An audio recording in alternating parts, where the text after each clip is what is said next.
지난주에 2024년 노벨 문학상을 한국이 받아서 놀랐죠. 근데 물리학상 수상자도 아주 이렇게 놀랍습니다.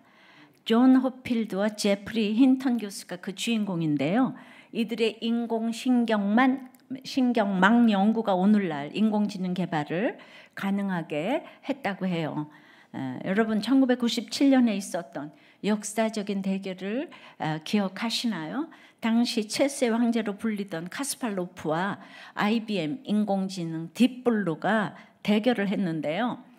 첫 판은 카스파로프가 이겼어요. 그런데 둘째 판에서 딥블루에게 졌어요. 그리고 이어지는 네 판에서 그대로 다 무너졌다고 합니다. 인공지능에게 패배한 최초의 인간이라는 타이틀을 받게 됐어요. 그런데 세계 최고의 선수였던 카스파로프가 얼마나 이 패배를 받아들이기가 어려웠겠습니까? 그래서 그는 경기의 공정성에 의문을 제기하고 딥블루의 프로그래밍에도 문제가 있다고 주장을 했습니다. 근데 20년이 지난 2016년 카스파로프는 자신의 주장을 철회하고 당시의 패배를 인정했어요. 더 나아가 그는 인공지능과 인간의 협력이 더 나은 미래를 만들 수 있다는 희망적인 메시지도 전했습니다. 카스파로프의 이야기는 우리가 패배를 인정하는 게 얼마나 어려운지와 그리고 시간이 지나며 패배를 받아들이는 것이 이제 성장이고 이제 성숙임을 이제 알려주는 게 되겠습니다. 오늘 우리가 살펴볼 아마샤도 화를 자취하여 큰 패배를 당합니다. 그런데 그는 패배 후 15년을 더 살았어요. 근데 그 15년을 어떻게 보냈을까요? 그리고 어떻게 보내야만 했을까요? 오늘 말씀을 통해서 우리에게도 불쑥 찾아오는 그 패배와 그 이후 수치스러운 시간을 어떻게 보내야 하는지 함께 생각을 해보겠어요. 패한 후 15년, 첫째는 패배는 하나님의 사랑의 징계입니다. 12절부터입니다. 유다가 이스라엘 앞에서 패하여 각기 장막으로 도망한지라. 이스라엘 왕 요아스가 베세메스에서 아하시아의 손자 요아스의 아들 유다 왕 아마샤를 사로잡고 예루살렘에 이르러 예루살렘 성벽을 에브라임 문에서부터 성 모퉁이 문까지 400규빗을 열고 또 여호와의 성전과 왕궁 곳간에 있는 금문과 모든 기명을 탈취하고 또 사람을 볼모로 잡고서 사마리아로 돌아갔더라. 아마샤는 화를 자취하여 북이스라엘을 치러 나갑니다. 북쪽의 왕 요아스가 싸움을 거절했는데도 듣지 않았어요. 자기 고집대로 일을 진행시킵니다. 그 결과는 패배였어요. 그런데 유다가 이스라엘에게 패했다고 하지 않고 이스라엘 앞에서 패했다고 하네요. 12절에. 유다를 패배시킨 존재가 이스라엘이 아니라는 거죠. 그러니까 이스라엘은 유다가 패배당하는 일을 그냥 보고 있었다는 거예요. 이것이 바로 신적 수동태입니다. 유다가 하나님에 의해 패배를 당했다는 거예요. 하나님이 유다를 치셨다는 거예요. 징계예요. 유다의 패배는 에돔의 우상을 섬긴 죄에 대한 하나님의 징계입니다. 이스라엘은 유다의 30만 군대가 스스로 무너지듯 패하여 도망가는 것을 보고 승리를 얻었습니다. 그리고 이 전쟁을 일으킨 주범인 아마샤를 사로잡았어요. 유다 병사들은 다 집으로 도망갔는데 왕은 체포되고 말죠. 왜죠? 전쟁의 책임이 아마샤에게 있기 때문이에요. 열왕기 기자는 아마샤를 굳이 아시아의 손자 요아스의 아들이라고 소개해요. 아마샤의 할아버지와 아버지가 모두 비극적인 최후를 맞았잖아요. 할아버지 아시아는 예후에게 처형이 되었고 아버지 요아스는 신복에게 살해가 되었어요. 근데 고조 할아버지 여호사밧이 아들 여호람을 아합의 집딸인 아달랴와 불신 결혼시킨 결과였다고 성경은 계속 얘기하고 있어요. 아마샤가 체포되는 이 장면에서 그의 할아버지와 아버지를 언급하는 이유가 바로 여기 있습니다. 이 체포 역시 아마샤 및 이 집안을 오염시킨 죄악에 대한 하나님의 징벌이라는 뜻입니다. 요아스 왕은 아마샤를 사로잡는 데서 멈추지 않아요. 예루살렘으로 가서 성벽을 허물어 때리는데요. 특히 에브라임 문을 제일 먼저 부숩니다. 에브라임은 요셉의 차남이지만 장자처럼 취급을 받았어요. 그래서 북이스라엘 전체를 대표하는 중심 지파였어요. 그래서 예루살렘 북쪽 성벽에서 제일 큰 문 이름도 에브라임 문이었습니다. 북이스라엘 군대가 이 에브라임 문을 헐어버린 것은 유다를 향한 확실한 메시지가 되었을 거예요. 유다, 너희들은 우리에게 안 돼. 우리가 바로 에브라임이야. 우리가 요셉의 후손이야. 너희는 이 이름을 가질 자격이 없어. 너희는 너희가 만든 이 문처럼 부셔져야 해. 유다 백성에겐 엄청난 수치였을 것이에요. 여러분, 한국 교회가 이렇게 요새 수치를 당하고 있습니다. 너희들은 우리에게 안 돼. 금송아지에게는 안 돼. 그 에브라임 문에서부터 모퉁이 문까지 성벽을 400규빗, 약 183m를 부숴버립니다. 더 나아가 요아스는 예루살렘 성전과 왕궁의 모든 재물을 탈취하고 포로까지 잡아갑니다. 그야말로 완전히 점령하고 소국처럼 만들어 버려요. 아마샤의 아버지 요아스는 아람에게 패배하고 모든 성물과 금을 전부 조공으로 바쳤잖아요. 또 그 이후에 열심히 노력해서 곳간을 채웠을 텐데요. 에돔을 정복하고 가져온 것들도 있었을 거예요. 그런데 그렇게 열심히 모은 것을 다시 다 뺏긴 거예요. 결과적으로 남유다는 껍데기만 남았어요. 예. 요즘에 정말 믿는 사람들이 다 껍데기만 남은 것 같아요. 하루아침에 거지가 되었어요. 군대도 성벽도 사람도 돈도 다 잃었습니다. 북이스라엘의 요아스가 마음만 먹었다면 아마샤도 죽었을 텐데요. 아마샤는 지금 살아있는 것만으로도 감지덕지해야 될 처지가 되었어요. 여러분, 지금 살아있는 것만으로도 감사한 사람 있습니까? 감사하시기 바라요. 이 패배를 단순히 북이스라엘에 당한 것으로만 본다면 원망과 증오만 남아 살 수가 없었을 거예요. 그런데 이 사건 제일 처음에 분명히 알려주셨잖아요. 이 패배는 하나님에 의한 사건이라고, 신적 수동태라고 알려주셨어요. 사람에게 당한 억울한 일이 아니라는 거예요. 100% 오롯이 하나님께 당한 가장 합당한 징계라는 겁니다. 사랑으로 주신 징계예요. 사실 우상숭배를 기준으로 보면 북이스라엘이 남유다보다 훨씬 심하잖아요. 말할 필요도 없죠. 북이스라엘은 영토 남단과 북단에 금송아지를 만들어 두고, 거기다가 경배하고 제사도 자기 마음대로 다 바꿨고, 엘리야, 엘리사 같은 최고의 선지자들이 사역을 해도 끔찍도 안 하는 게 북이스라엘이에요. 금송아지가 있잖아요. 그래도 남유다는 산당은 내버려 두었지만 성전에서 하나님께 예배를 드렸잖아요. 제사장들도 있고요. 율법도 알고 지키려고 하는 사람들도 있었어요. 하지만 하나님은 이스라엘보다 유다를 훨씬 엄하게 다루세요. 왜입니까? 예수의 씨가 북이스라엘이 아닌 남유다에 있기 때문이에요. 이것이 여러분들이 깨달아져야 돼요. 구속사의 계보가 에브라임, 즉 요셉이 아니라 유다에서 이어지기 때문입니다. 그렇기 때문에 하나님의 관심과 기대가 북이스라엘보다 남유다에 있는 거예요. 그래서 더 작은 죄라 할지라도 하나님은 유다의 죄를, 다윗의 후손들의 죄를 더 심각하게 보고 다루십니다. 그래서 모든 것을 싹 다 뺏기게 하시는 심판으로 징계하세요. 죄 가운데 술술 풀리는 삶 살다가 망하지 말라고 말이죠. 죄에서 돌이켜 살아나라고, 구원받으라고 채찍으로 징계하시는 거예요. 그런데 이게 진짜 사랑이라는 거예요. 자녀를 사랑하시는 진짜 아버지이시기 때문이죠. 우리는 패배는 생각하기도 싫어요. 이기고 또 이기고 싶어요. 패배는 한 번만 해도 질려버려요. 근데 승리는 100번을 해도 질리지가 아니에요. 질리지가 않아요. 승리는 나의 힘. 지난주는 복수는 나의 힘. 그러나 내가 원하는 대로 뭐든지 승리하고 모든 일이 술술 풀리고 아무 문제가 없는 게 바로 가장 큰 문제일 수 있는 거예요.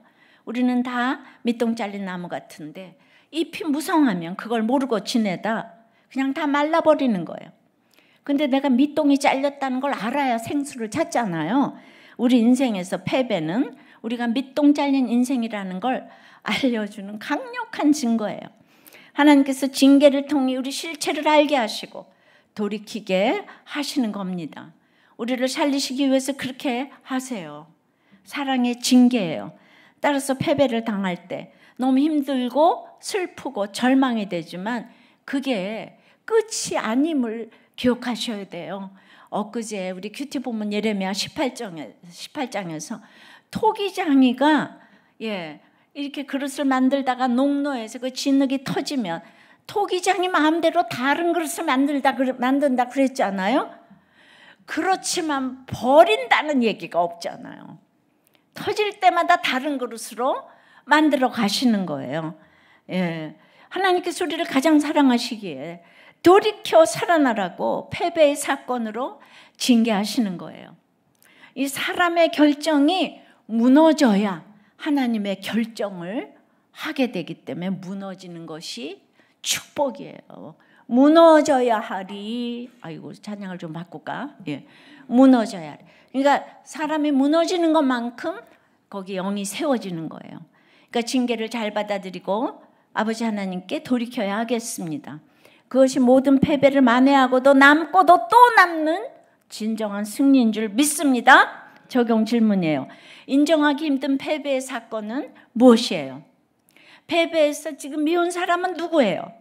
나를 사랑하시는 하나님께서 나를 살리시려고 징계하시는 나의 죄악은 무엇입니까?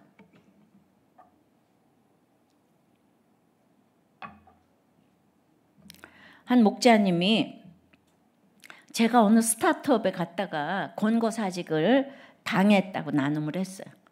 학벌이 있어서 생각지도 못한 일이라 수치심 때문에 힘들어했습니다. 그런데 최근에 그 스타트업 대표가 사기죄로 기소되는 뉴스를 보았습니다. 돌아보면 결국 그 스타트업에서 쫓겨나서 지금의 직장에 취업할 수 있었기에 지금은 감사함으로 회사에 잘 붙어가고 있습니다. 그러니 초님이 이렇게 얘기해 주셨어요. 목자님도 당시에는 높은 학력자임에도 불구하고 권고사직 당하고 수치를 당하게 되었지만 그런 힘든 과정이 있었기 때문에 지금 회사에서 최선을 다할 수 있었던 거예요. 내가 권고사직을 한번 당했기 때문에. 그래서 오늘의 내가 있게 된 겁니다. 그러니 내 학벌로도 하찮아 보이는 데서 쫓겨날 수 있었던 것은 수치가 아니라 축복 중에 축복입니다. 결국 하나님이 하신 거죠. 사랑의 징계인 거죠. 네. 자, 패한 후 15년 첫째는 뭐죠? 패배는 하나님의 사랑의 징계입니다. 둘째는 그 15년은 회개의 기회입니다. 15절부터 읽어요. 요아스의 남은 사적과 그의 업적과 또 유다의 왕 아마샤와 싸운 일은 이스라엘 왕 역대지략에 기록되지 아니하였느냐. 요아스가 그의 조상들과 함께 자매 이스라엘 왕들과 사마리아에 함께 장사되고 그의 아들 여로보암이 대신하여 왕이 되니라. 이스라엘의 왕 요아스의 아들 요아스가 죽은 후에도 유다의 왕 요아스의 아들 아마샤가 15년간을 생존하였더라. 아마샤의 남은 행적은 유다 왕 역대지략에 기록되지 아니하였느냐. 여러분 15절 16절은요 요아스의 일생을 정리하는 문구인데요. 똑같은 구절이 이미 13장 12절 13절에 똑같은 걸 두 번 지금 반복했어요. 그래서 요아스에게만 특별히 두 번이나 사용된 단어가 있어요. 이런 기가 막힌 성경 구절이 이런 게 있어요. 똑같은 구절이 지금 15절에 요아스의 남은 사적과 업적과 유다 왕 아마샤와 싸운 일은 이스라엘 역대지략에 기록되지 아니하였느냐. 이게 15절 16절이 13장 12절 13절 어떻게 이런 일이 있어요. 그래서 여기 업적이라는 단어가 두 번 들어갔는데 위대한 일, 큰 일이죠. 열왕기 하에 나오는 남북의 많은 왕들 중에서 이 업적이라는 단어는 딱 5명에게만 쓰였는데요. 남유다에서 히스기야 왕에게 딱 한 번 쓰였고요. 나머지 4명이 북이스라엘 왕인데 예후 왕조의 예후, 요아스, 여로보암 2세예요. 그런데 오직 요아스에게만 이 단어가 두 번이 쓰였다는 거예요. 물론 이것이 요아스가 이룬 정치적인 군사적인 업적이 많았다는 뜻은 아니죠. 왜냐하면 가장 많은 업적을 남긴 왕은 이제 후에 나올 여로보암 2세거든요. 그러면 왜 요아스에겐 이렇게 2번 반복해서 기록했을까요? 문맥으로 보면 아마샤의 생존을 돋보이게 하기 위한 것인데요. 요아스와 아마샤가 자, 북이스라엘의 요아스와 남유다의 아마샤가 싸워서 요아스가 이기고 아마샤가 졌잖아요. 형제 간 싸움에서 처음으로 북이스라엘이 우상 딴지 섬기던 북이스라엘이 이겼다고요. 그런데 요아스는 여기 업적이 있었다고 강조하는데 예수 그리스도의 조상 나라 남유다의 아마샤는 업적은커녕 사적이라는 말도 안 쓰였어요. 근데 업적이 많은 요아스가 먼저 죽어버렸어요. 그런데 업적이 없는 아마샤는 그 뒤로도 15년을 더 생존했어요. 이 15년의 생존을 돋보이게 하기 위해서 요아스의 죽음이 다시 기록된 거예요. 그럼 우리는 이제 띵클 해봐야 되잖아요. 생각나는 게 있죠. 왜 이렇게 업적이 요아스에게 2번이나 반복이 됐을까? 바로 요아스가 엘리사에게 양육을 받았다는 것을 강조하기 위함이 아닐까 해요. 예후왕조 왕들 중에서 요아스만 엘리사가 화를 잡으라 쏘라 집으라 집중 양육을 받는 특권을 받았잖아요. 기억하시죠? 엄청난 축복입니다. 요아스가 그 양육대로 회개하여 돌이키지는 않았지만 그래도 전쟁을 하지 않으려고 한 것과 또 죽일 수 있었던 아마샤를 죽이지 않고 살려준 것도 다 엘리사에게 양육을 받은 흔적이 아닐까 이렇게 생각을 하는 거예요. 죽을 병에 걸려서 요아스를 양육했는데 거룩한 분노로 양육하고 죽어버렸잖아요. 그죠? 요아스가 달라지지도 않았어요. 그 엘리사의 유언이기도 하잖아요.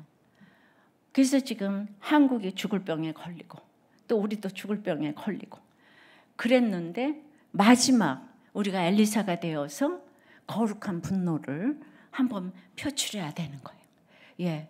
이거는 어떤 한 집단의 일이 아니고 그래서 지금 아무도 말을 안 듣잖아요. 인권이 왕노릇하니까. 그래도 우리 부모 세대들은 너희들의 구원을 위해서 이제 기도했다. 말씀대로 살려고 했다. 그래서 이 거룩한 분노로 우리가 한번 나가야 되고 이것이 이제 유언으로 남겨져야 될 것 같아요. 그래서 이번에는 정치는 일도 없고요. 내가 20년을 기도한 걸 여러분들은 아세요. 그래서 너무 제가 계속 요즘에 눈물로 기도를 했어요. 이 생각을 하면 너무 이제 마음이 미어져서. 그러므로 그 양육을 받고 주님 뜻대로 해도 또 요아스는 빨리 죽고 아마샤는 또 오래 살아남았어요. 죽고 살고가 문제가 아니고 우리가 어떤 그 유언을 자녀 세대들에게 남길 것인가 이것이 너무 중요하다고. 그래서 이 양육이야말로 업적이라는 대단한 단어를 2번이나 써서 강조한 일인 거예요. 그러므로 양육이 더 위대한 일인 거예요. 더 큰 일인 거예요. 양육을 받은 요아스에게만 업적이라는 단어를 2번이나 썼다 그랬잖아요. 그죠? 요아스는 이렇게 갔어요. 그래서 우리는 내가 오늘 하루 살고 간다고 그랬잖아요. 패배자가 된 아마샤는 그 15년을 어떻게 보냈을까요? 성경은 그저 15년을 생존했다. 살아서 숨만 쉬었다. 살아있었다고만 합니다. 특별한 일 없이 기록할 만한 변화 없이 그저 살던 모습 그대로 살았다는 뜻인 거예요. 회개 없이 정직하기만 한 모습으로 네가 감히 하는 교만한 모습으로 살아갔을 거예요. 근데 하나님은 왜 아마샤에게 15년이란 시간을 허락하셨을까요? 나중에 히스기야에게도 15년의 시간이 허락되잖아요. 15년의 허락된 시간 다 죄만 져요, 히스기야도. 숫자 자체에 의미가 있는 것은 아니지만은 사실 하나님이 은혜를 허락하신 시간을 상징한다고 볼 수 있는데요. 무엇을 위한 은혜예요? 아마샤는 이 15년의 시간에 자신의 회개 없는 정직을 깨닫고 자신의 복수심과 교만함을 돌아보며 회개했어야 돼요. 그런데 기다려주시는 하나님께서 주신 은혜를 받지 않은 거예요. 우리도 너무 큰 패배와 실패를 겪을 때가 있죠. 지금 그런 고난을 겪는 중에 계신 분들도 있겠죠. 더 이상 살기도 싫고 살 수가 없다는 생각에 사로잡힐 수 있어요. 그런데 오늘 이 고난에 눌리면서도 이렇게 살게 하신 것이 우연이 아니에요. 우리 오늘 세례 받으신 또 이금옥 성도님 내외 진짜 생애 최고의 고난 가운데 있는데 이때 지금 우리들께 오셔서 온 교회가 기도해요. 최고의 선택을 하신 거예요. 할렐루야. 이 말씀을 듣게 하신 이유가 있어요. 주님이 이 시간을 우리에게 허락하시는 이유는 우리를 살리시기 위함이에요. 우리가 회개하고 주님께 돌아올 때까지 주님이 기다리시는 겁니다. 아무리 큰 승리도 그것이 구원으로 이루어지지 않는다면 헛된 거예요. 하지만 아무리 큰 패배도 그것이 구원으로 이어지면 패배가 아닌 거예요. 인생 최고의 승리, 최후의 승리가 구원이기 때문이에요. 그러므로 여러분, 우리는 승리하고 성공하고 합격하면 오히려 회개해야 돼요. 그래야 구원의 사건이 됩니다. 또한 우리는 패배하고 실패하고 떨어지면 오히려 감사해야 합니다. 그 패배의 시간은 나를 구원하려고 하나님께서 주신 은혜의 15년이기 때문입니다. 은혜로 주신 선물이니 절망하지 말고 화내지도 말고 죽지도 말고 감사해야 합니다. 한마디로 부퇴 떨감해요. 붙으면 회개, 떨어지면 감사. 할렐루야. 지금 겪고 계신 모든 패배의 사건을 이렇게 잘 해석하시기를 바랍니다. 우리를 향한 하나님의 뜻은 멸망이 아니라 구원이기 때문입니다. 적용 질문이에요. 내가 쌓고 싶고 쌓고 있는 업적은 무엇입니까? 그만한 열심으로 양육을 받고 있습니까? 밑동 잘린 나무 같은 내 인생에 남은 시간을 무엇을 위해 쓰겠습니까?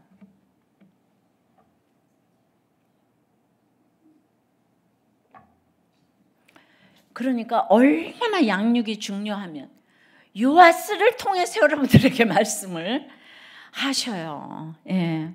그런데 이제 목장에서 다른 분의 나눔에 이제 양육을 받지 않은 상태로 본인의 경험으로 끼어들고 자꾸 처방 아닌 처방을 하면요, 배가 산으로 갈 수 있는 거예요.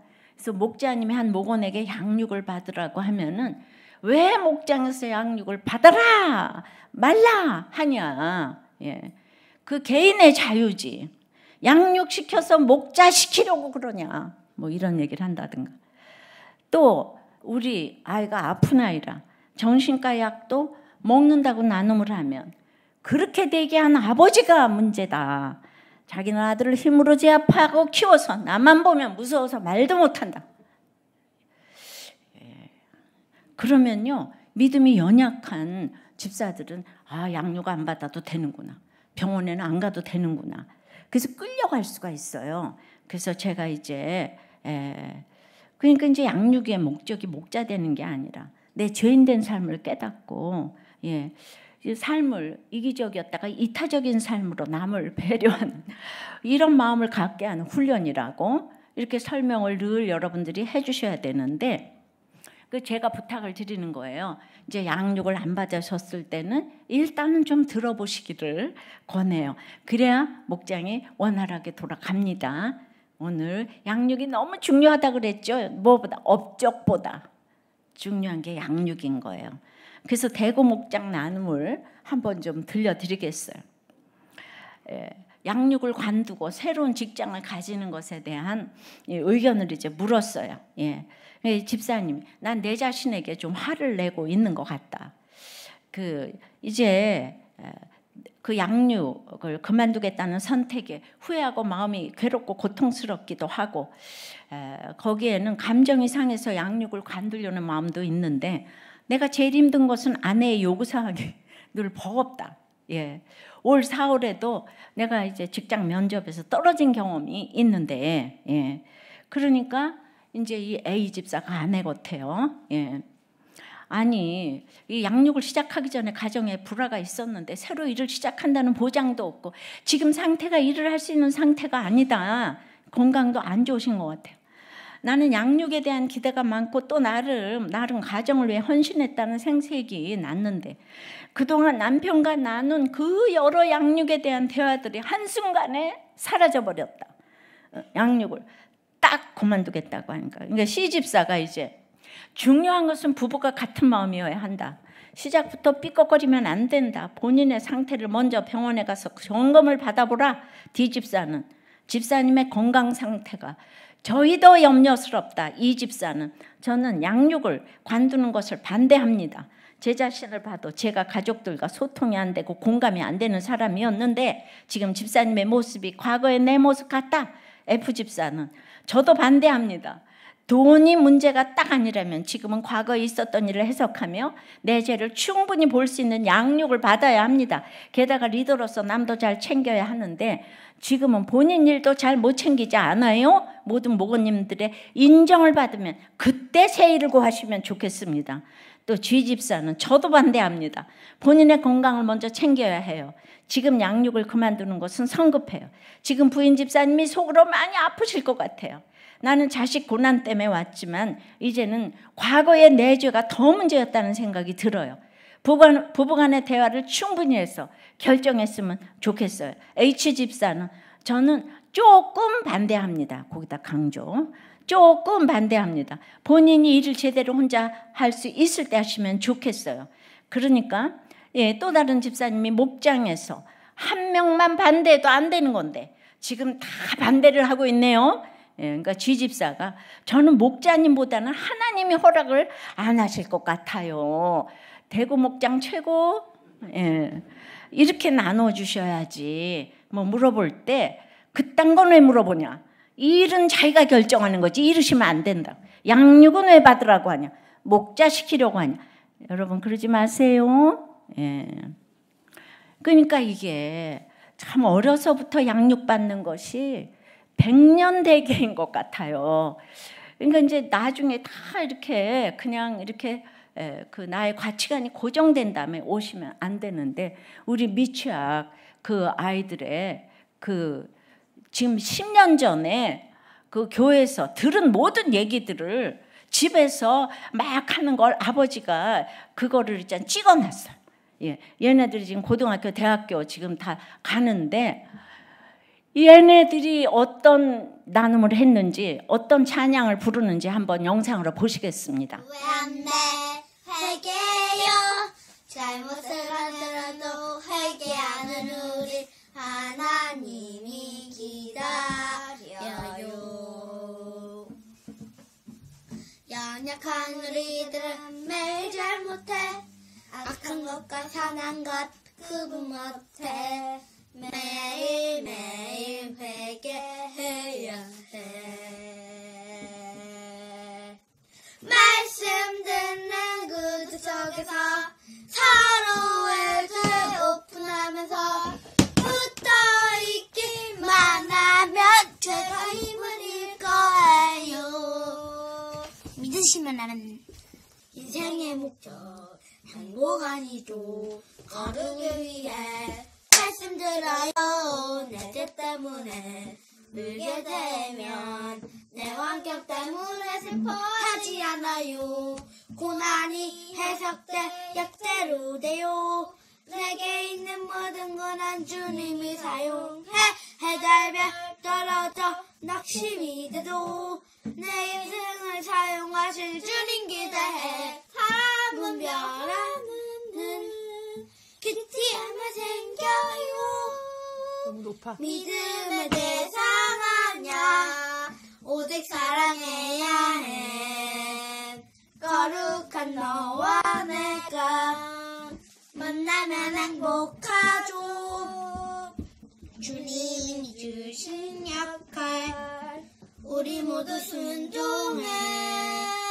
환란이 주체되고 성령 교과서 성령이 스승되면 내 인생 회복되고 말씀 듣는 내 인생 수지 맞은 인생이죠. 상처가 별이 되어 나눠지며 살아가요. 우리 함께 천국 가요. 그러니까 아이들 어렸을 때부터 새싹 큐티를 큐티해야 되는 거죠.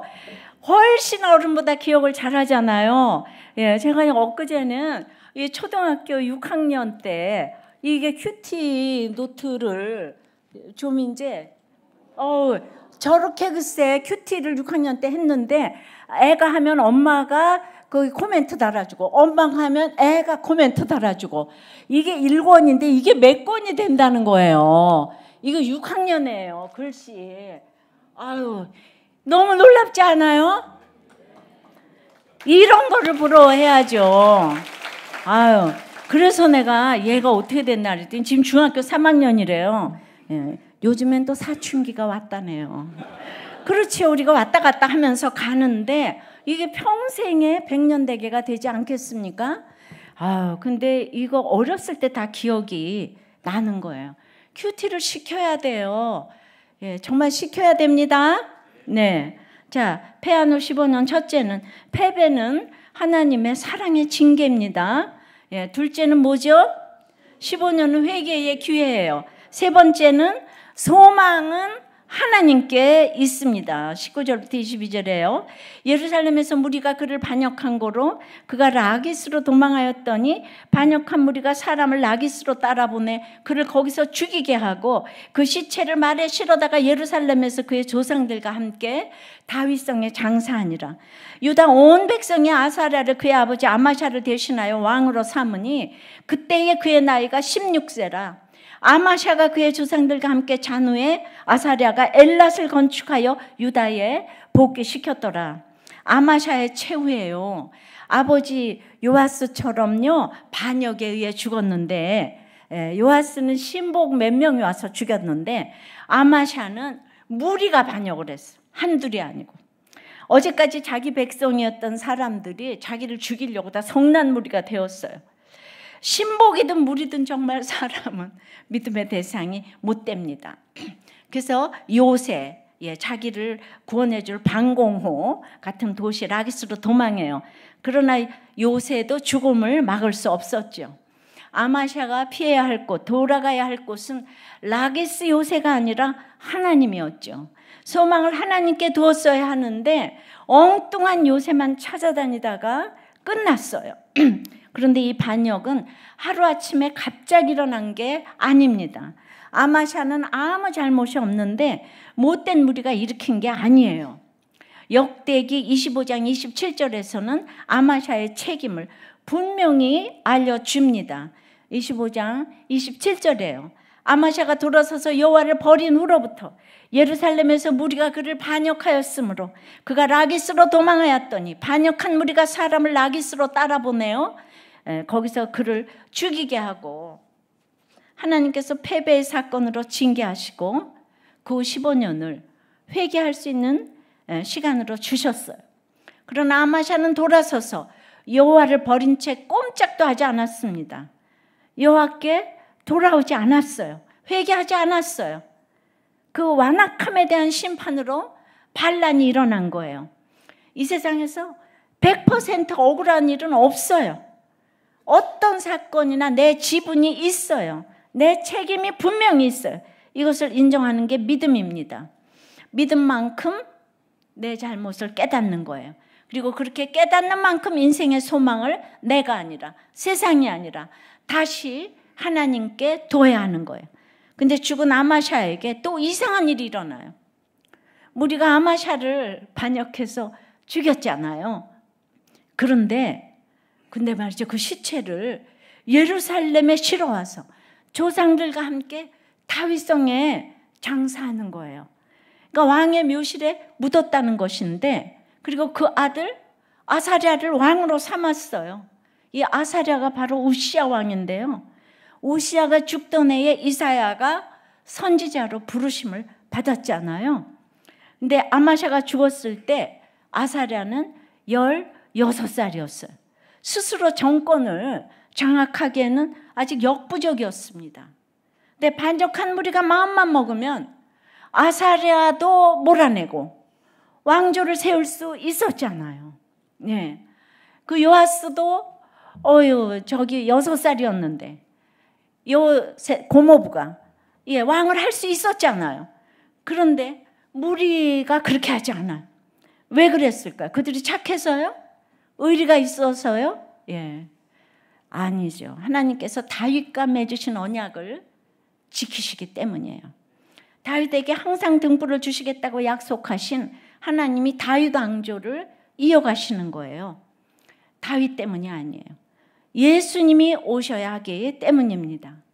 이 세상을 구원하시는 구속사를 이루시기 위해서 하나님이 신실하게 약속을 지키시는 거예요. 이것이 바로 우리가 하나님께 소망을 두어야 하는 이유입니다. 그래서 하루아침에 아버지를 잃고 16살의 왕이 된 아사랴도 하나님이 왕으로 든든하게 서게 하시는 거예요. 그가 엘랏을 건축하여 유다에 복귀시켰다고 하는데요. 이 엘랏은 유다 남쪽 시내 반도 동쪽 끝에 있는 항구 도시였어요. 솔로몬 때 이 항구를 확보하여 아라비아와 아프리카 나라들과 무역을 할 수 있었는데요. 이 항구에 가려면 에돔을 통과해야 하는데 요람 때 유다로부터 독립했다고 했잖아요. 그래서 그 뒤로 그 항구를 쓸 수가 없었는데 아마샤가 에돔을 정벌을 해서 다시 길이 열렸고 이제 그 아들 아사랴가 항구를 다시 건축한 것이죠. 그러니까 이 사건은 결국 다윗 왕조를 이어가시는 하나님의 손길을 보여주기 위해 기록된 거예요. 아마샤나 아사랴가 뛰어나서 한 일이 아니고요. 그들이 한계가 있고 온전하지 못하고 다윗과 같지 않지만 그래도 하나님은 언약을 신실하게 지키시기 때문에 그들을 살려주시는 것입니다. 예수님이 오시기 위해서요. 다윗 왕조도 유다도 이스라엘 민족 전체도 나아가 온 인류도 소망은 오직 하나님께 있는 거예요. 우리도 마찬가지죠. 우리 인생의 모든 소망은 오직 하나님께 있어요. 다윗의 후손보다 우리는 더욱 그래요. 우리가 다윗 왕가는 아니잖아요. 이 땅에 기댈 수 있는 게 많지 않을수록 더 하나님만 바라봐야 하는 거예요. 그런데 그게 바로 축복이죠. 잠깐 있다가 사라질 걸 의지하는 것보다 영원하신 하나님 의지하는 게 복 아닙니까? 내가 예수님과 함께 있겠다는 이 소망을 제외하고는 우리를 순결하게 해주는 것은 이 땅에 아무것도 없어요. 남유다의 역사는 사람이 주인공이 아니에요. 근데 북이스라엘은 사람이 주인공이에요. 처음부터 끝까지 반역한 여로보암이 주인공이고 존경하고 경외하는 지도자 동지인 거예요. 유다는 신복들이 쿠데타를 일으키고 무리가 반역을 일으켜도 왕은 그 죽인 왕의 아들로 세워졌어요. 하나님은 요아스의 악을 또 다른 악한 신복들의 율법주의로 다루셨어요. 근데 그 신복들이 앞으로 그들과 그들 자녀에게 닥칠 일을 몰랐겠어요? 닥치게 할 일을. 그러나 그들이 죽인 왕의 아들인 아사랴가 왕이 되게 하신 것도 하나님이 하신 일인 거예요. 그래서 예수님의 족보는 사람이 주인공이 아닌 거예요. 근데 사람을 주인공으로 읽으니까 읽어도 성경이 깨달아지지를 않으니까 저를 이제 비난을 하는 거죠. 근데 드디어 주님이 이 세상과 내 인생에 주인공이구나를 깨닫게 되는 날이 훅 들어오는 날이 있어요.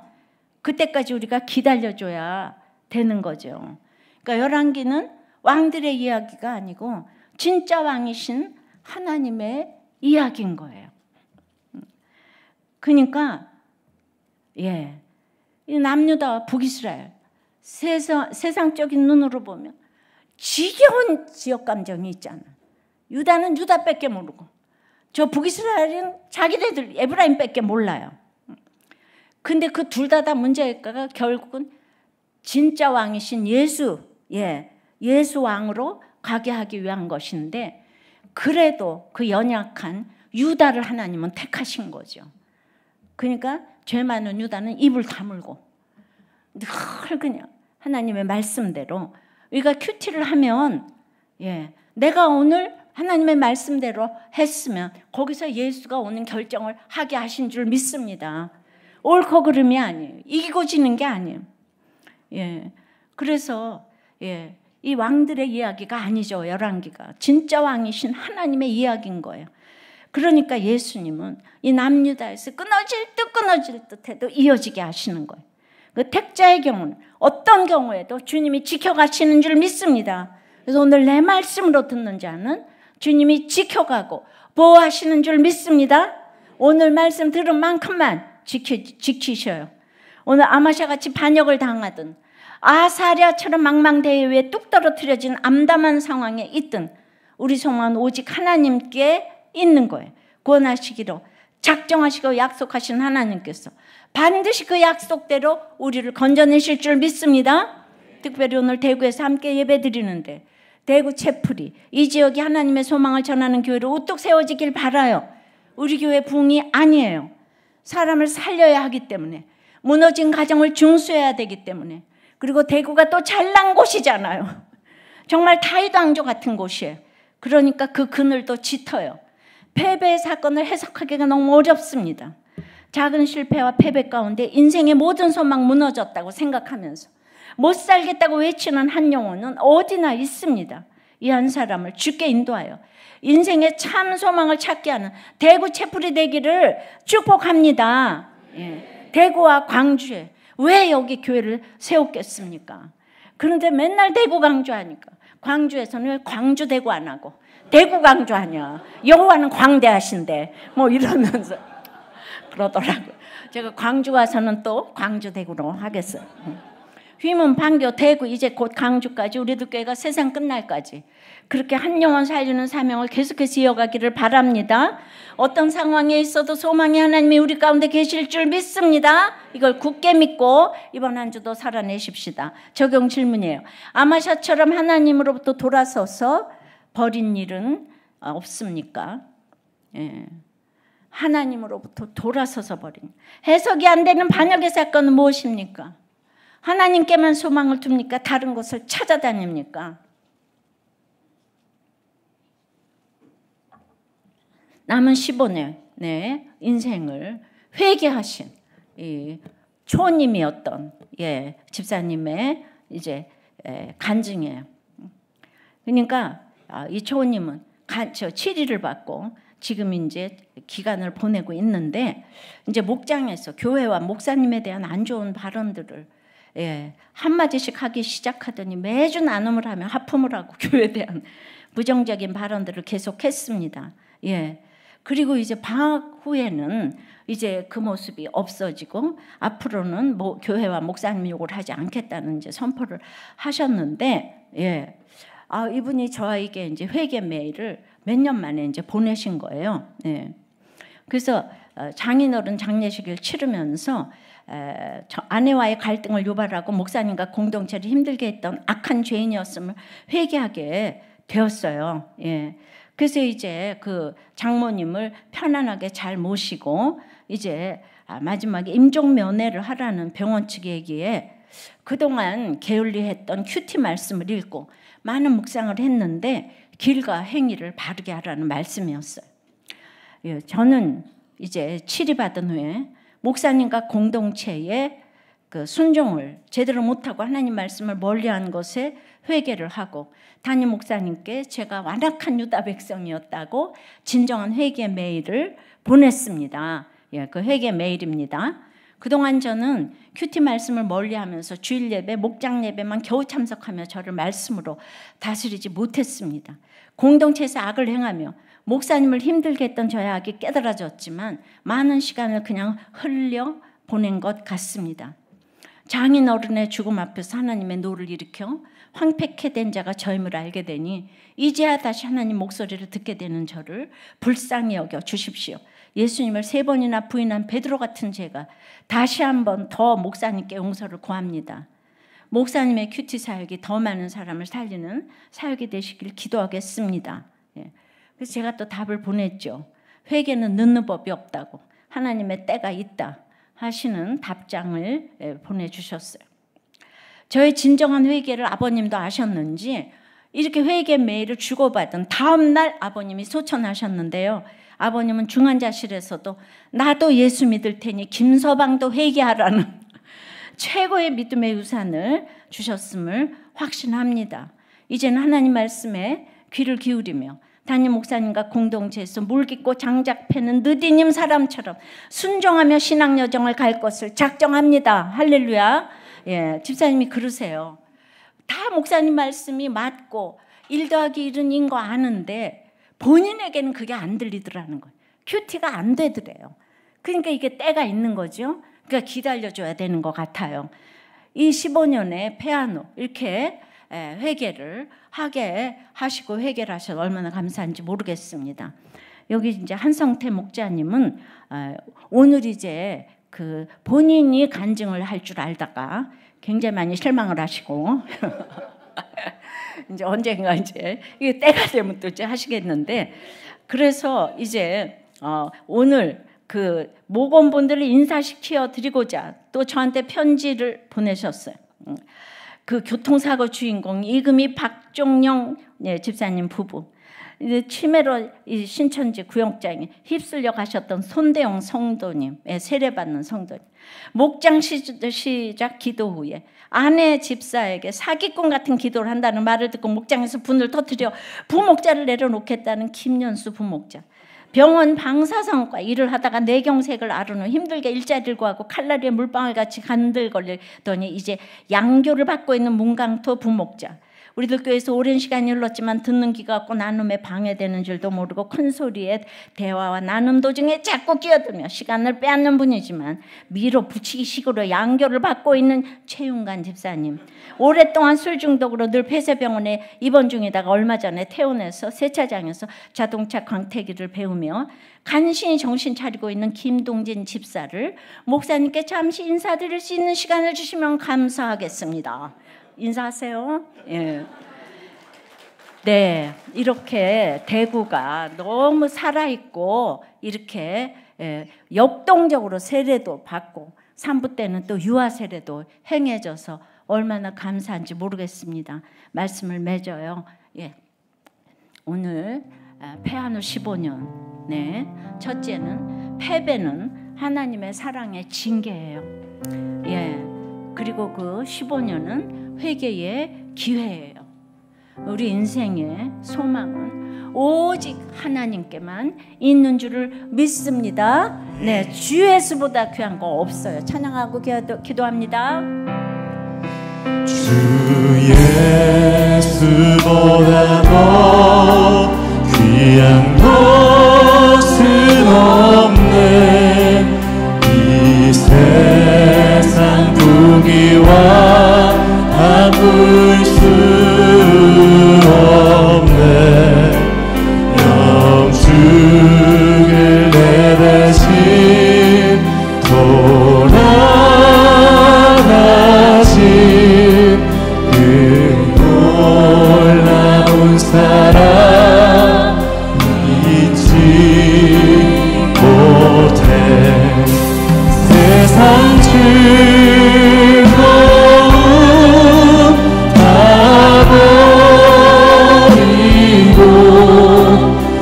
세상 사랑도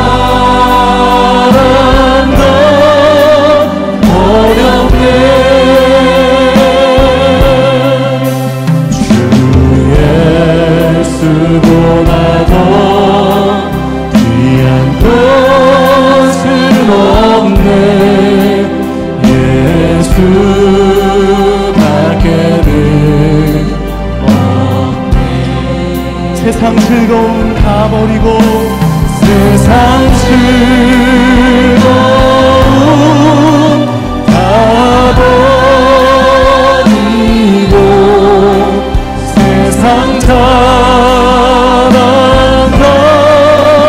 버렸네. 세상 즐거움 세상 즐거움 다 버리고 세상 사랑 다 버렸네. 주 예수보다 더 귀한 것은 없네. 예수밖에는 없네. 한 사람 소개를 놓쳤는데요. 아까 그 미치아가의 영상의 아버지는 여기 지금 대구 채플의 청년부 부장집사로 예, 이 놀라운 그냥 그래서 아이들은 지금 이제 고등학교 이제 또 대학부 지금 1학년, 2학년 이 놀라운 인재가 이 대학부 대구 채플의 청년부 부장집사로 섬기고 있다는 거를 제가 놓쳤네요. 네, 여러분들 너무 긍지를 가지시고 우리 아까 대구 채플에는 아이들도 많잖아요, 그죠? 그 다음 세대가 잘 자라나야 될 줄 믿습니다. 기도 제목 패배라고 생각되시면 사랑의 징계인 것을 알게 해달라고 회개하게 해달라고 기도하시고 소망은 오직 하나님께 있는 것 알기 위해서 내가 이렇게 업적을 생각하기보다도 이 양육을 받게 해달라고. 근데 양육을 자기도 모르게 받았는데 그것이 나중에 큰 업적이 되었어. 요아스가 받고 싶어서 받은 게 아닌데 이 엄청난 말도 안 들었는데 이렇게 여러분들이 양육받는 게 이 세상 자녀들에게 나누어줄 가장 큰 업적이 되는 줄 믿습니다. 밑동 잘린 나무 같은 내 인생의 남은 시간을 주님을 위해서 살게 해달라고 다 같이 주님 부르고 기도합니다. 주여 하나님 주님께서 우리를 위해 다시 한번 아버지의 목숨을 아버지 그 은혜의 시간임을 기도의 시간임을 아버지가 기도하기를 원합니다.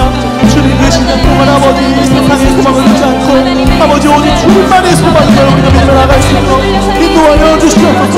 아버지 앞에 나아가게 하여 주시옵소서. 그 은혜 가운데 나아가게 하여 주시옵소서. 아버지의 삶을 우리가 살아가기 원하오니 인도하여 주시옵소서. 하나님 역사하여 주시옵소서. 오 주여 우리가 역사하여 주시옵소서. 나라를 역사하여 주시옵소서.